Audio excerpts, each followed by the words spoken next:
we're going to look at a fuse holder and check that the fuse is okay. So basically identify the wires coming off the battery, follow them along, and you'll see here we get to the black fuse holder. It's a twist type with a glass fuse inside, so basically we twist anti-clockwise until they come apart, and there's the glass fuse inside. We need to check that the fuse has not blown and is intact, and also that the brass contacts that touch either side of the fuse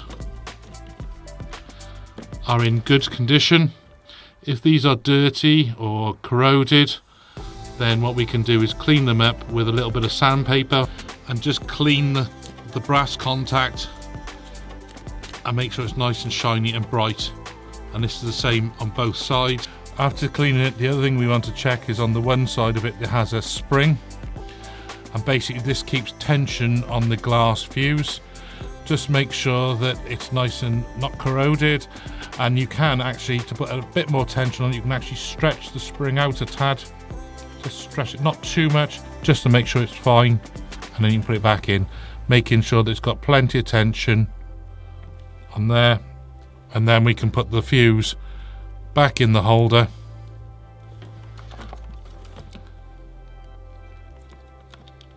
And then screw back together in a clockwise fashion.